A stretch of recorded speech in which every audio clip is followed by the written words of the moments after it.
on commence à parler. Et dans ma vie, on a parlé, on a murmuré. Que ce soit dans ma propre famille, que ce soit dans l'église, que ce soit même au milieu de mon travail, parce que je travaille avec les enfants, ça murmurait, ça se moquait, ça parlait, ça riait, des fois même devant moi. Et dans tout cela, ça me faisait mal. Je priais le Seigneur, je demandais au Seigneur, je disais, Seigneur, moi je me suis mariée, le pasteur l'a dit, j'ai grandi dans l'église. Je me suis mariée, je ne connaissais pas d'homme. Le seul homme que j'ai connu, c'était mon mari. Je me suis préservée jusqu'au mariage. J'ai craint, j'ai obéi à ta parole. Mais pourquoi maintenant dans le mariage, il n'y a pas d'enfant? Et après tout ce temps, 5 ans, nous sommes allés voir le médecin. Comme mon mari, lui, il avait déjà un enfant qu'il avait eu dans le passé. Donc pour nous, pour tous dans la famille, c'était sûr et certain que le problème venait de moi. Et je voyais cela aussi, que oui, c'est vrai, c'est moi, puisque mon mari, il a déjà eu un enfant.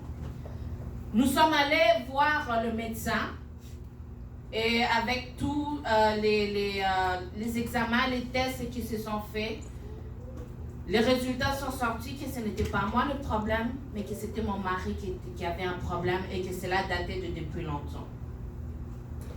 On a prié, oui, on priait, mais de l'autre côté aussi, on a commencé à faire les démarches avec le médecin pour essayer de concevoir un enfant selon la science. Vous tous, vous savez, lorsque je dis selon la science, vous savez de quoi je parle, insémination, tout ça. On a essayé tout ça, on a fait ça 1 fois, on a fait ça 2 fois, on a fait ça 3 fois, on a fait ça 4 fois. La limite, c'est 4. On a fait ça 4 fois et ça ne marchait toujours pas. La dernière fois, lorsque le résultat est sorti négatif, les 3 autres fois, je pleurais. Avec les tests, puisqu'il faut faire des tests, tout ça, les examens, les tests de grossesse, je pleurais. Mais à la 4e fois, la dernière fois, je suis allée, j'ai dit, Seigneur, seule ta volonté. Je ne veux pas aussi, oui, d'un côté, je voulais un enfant, mais de l'autre côté, je ne voulais pas que l'enfant puisse venir selon la main des médecins, puisque la gloire allait sortir vers les médecins. Mais je dis, Seigneur, tu peux agir, tu peux tout. La 4e fois, au matin, lorsqu'on est allé, je priais. Et après, lorsqu'on a fait le résultat qui s'était rendu négatif, j'ai simplement dit, Seigneur, à toi seul la gloire. On a continué à prier. L'apôtre continuait toujours à me soutenir. Elle continuait toujours à dire, Ornella, ne t'inquiète pas, Dieu va agir. Avant de voyager pour partir vivre en Ontario, en 2018, on était ici. L'apôtre, elle avait voyagé, elle est allée au Congo-Kinshasa. Lorsqu'elle est allée à l'église mère, notre église, la mission évangélique femme samaritaine, l'apôtre, elle a appelé.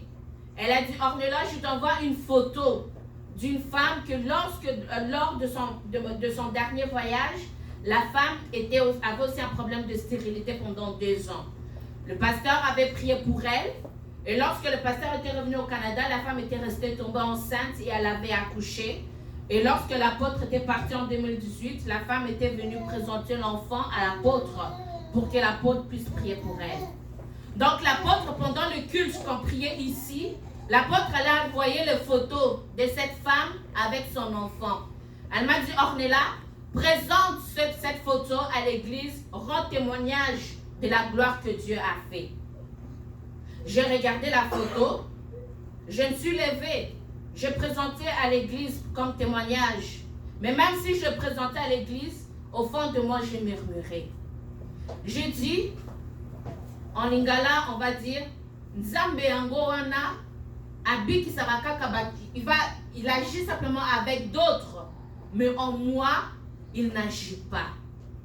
Son Dieu agit simplement avec d'autres, et moi qui suis sa fille spirituelle, moi qui suis sa fille charnelle, et moi, ce Dieu-là m'a oublié. J'ai murmuré dans mon cœur pendant que je présentais l'image comme témoignage. Et quelque chose m'a dit que ce n'était pas bien que je ne devais pas murmurer. Dieu agit en son temps à chaque personne comme il veut et quand il veut. Lorsque le culte a été terminé, j'ai pris mon téléphone, j'ai appelé l'apôtre qui était à Kinshasa. Je me suis repentie, je lui ai dit ce qui était venu dans mon cœur, je lui ai demandé pardon. Elle a prié pour moi. Elle m'a encore répété les mêmes paroles, que le Seigneur va agir dans ta vie. J'aimerais aussi rajouter un verset dans Josué. Tout lieu foulera la plante de vos pieds, je vous le donne. Oui, la Bible nous dit tout lieu. Mais il y a des endroits spécifiques où Dieu vient te rencontrer. Dieu peut te rencontrer n'importe où, mais il y a un endroit spécial que Dieu a prévu pour ta bénédiction. On l'a vu dans la Bible. C'est dans certains endroits que Dieu a rencontré certains de ses serviteurs et que Dieu s'est manifesté, qu'il s'est révélé, qu'il a fait de grandes choses dans leur vie. On a vécu ici avec mon mari pendant des années. On a essayé avec les médecins, ça n'a pas marché. Notre temps ici à Montréal était fini. On a quitté le Québec. Nous sommes allés vivre en Ontario. Et lorsque nous sommes arrivés en Ontario, quelques temps plus tard, l'apôtre qui était toujours à Kinshasa, elle m'a appelé. Elle m'a dit, Ornella, j'ai vu le Seigneur me dire que l'année prochaine, 2019, il va te bénir. Amen. J'ai demandé bénir comment? Parce que en tant que femme qui a vécu plusieurs années dans la stérilité, tu veux savoir c'est quoi? Tu veux absolument qu'elle dise l'enfant. Moi, j'ai insisté, bénir comment? Elle m'a dit non, le Seigneur va simplement te bénir l'année prochaine. Et comme elle ne voulait pas citer le nom grossesse, enfant, moi, je l'ai saisi. Moi, j'ai pris ça et j'ai gardé ça. Il y a plusieurs femmes qui peuvent mettre au monde. Le monde est rempli d'enfants.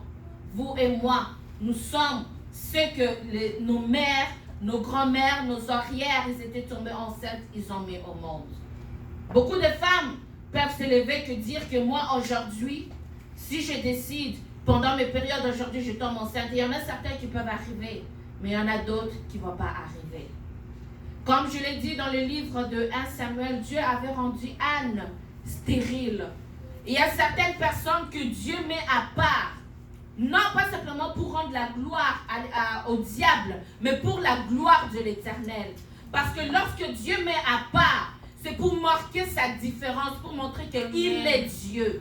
Dans la vie de Anne, Dieu s'est manifesté. Pendant plusieurs années, Anne, elle a pleuré. Anne, elle a cherché. Même son mari lui a dit, est-ce que moi-même, je ne vaux pas plus que 10 fils? L'Éternel est venu se manifester en Anne pour montrer sa gloire. Amen. Et pour que Samuel puisse être la gloire de l'Éternel ici sur terre. 2019 a commencé. Janvier est passé. Lorsque finalement Dieu m'a visité, j'ai commencé moi-même à douter. À cause des années passées, à cause des tests de grossesse que je faisais qui tombaient toujours négatifs, moi-même lorsque j'ai vu que le temps d'avoir, que ce n'était pas arrivé, j'ai moi-même commencé à dire, oh non, peut-être que c'est la fatigue, peut-être que c'est ci, peut-être que c'est ça va arriver, ça va arriver. Et moi-même, après un certain temps, j'ai commencé à moi-même rêver. J'ai rêvé que le Seigneur me parlait au travers de sa servante pour me dire, pendant que la servante était en train de prêcher dans le songe, le Seigneur parlait au travers d'elle pour me dire, Ornella, j'ai fait quelque chose dans ta vie, mais ton cœur est toujours incrédule. Tu dois croire et témoigner et tu verras ce que j'ai fait dans ta vie. Amen. L'apôtre a insisté, Ornella, lorsque finalement je lui ai dit que j'avais des retards, elle m'a dit, Ornella va faire le test. Et pour aller faire le test, c'était quelque chose que je ne voulais pas. Elle me disait, Ornella, fais le test. Je ne voulais pas faire le test, j'avais peur. Lorsque le Seigneur vient te visiter, lorsque le Seigneur vient agir dans ta vie, peu importe ce qui va se manifester dans ta chair, peu importe la peur, peu importe ce que tu pourras penser, peu importe ce que tu pourras imaginer, sache que lorsque Dieu agit, sa gloire va se manifester et tu le verras. Amen. Lorsque finalement j'ai fait le test, j'ai pleuré. J'ai pleuré pour dire merci au Seigneur. J'ai pleuré pour voir toutes les années que j'étais passée dans la stérilité, mais que le Seigneur maintenant venait manifester sa gloire dans ma vie. Mon témoignage est pour encourager quelqu'un, pour dire à quelqu'un que Dieu, il agit et Dieu va encore continuer à agir. Amen. Le Dieu qui agit dans la vie de Anne, le Dieu qui agit dans ma vie, il n'a pas changé.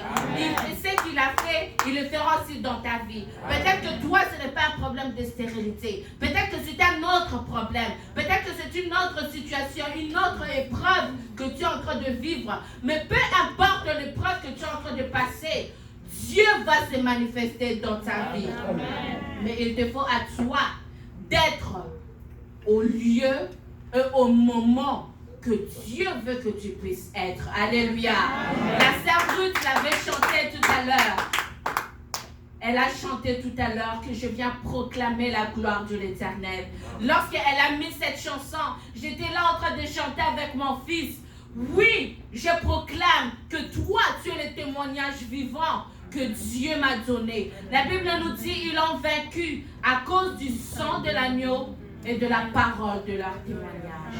Aujourd'hui, mon témoignage est pour dire que peu importe tout ce que le diable avait fait, il est en échec. Alléluia. Est-ce que quelqu'un peut applaudir pour le roi de gloire? Quelqu'un peut pousser le cri de gloire? Quelqu'un peut dire Alléluia. Amen. Que le Seigneur vous bénisse. Communauté grâce suffisante. Que Dieu vous bénisse abondamment. Que Dieu bénisse son serviteur. Que Dieu bénisse toute sa famille. Que l'honneur soit rendu à l'Éternel. Dans le nom de l'enfant. Alléluia. L'apôtre veut que je donne le nom de l'enfant. L'enfant, il s'appelle, en français, on dit Samuel. Samuel, en français, lorsqu'on regarde dans la Bible, c'est Anne qui a demandé à l'Éternel. C'est ça la signification. Mais moi, je suis allée chercher ce prénom en hébreu. Shemuel. Mon fils s'appelle Shemuel Allegra. Shemuel veut tout simplement dire l'Éternel a donné. Amen. Et c'est l'Éternel qui m'a donné. Au travers des prières de l'apôtre, au travers des prières du pasteur, l'Éternel m'a donné Shemuel Allegra parce que mes entrailles ont tressailli d'allégresse.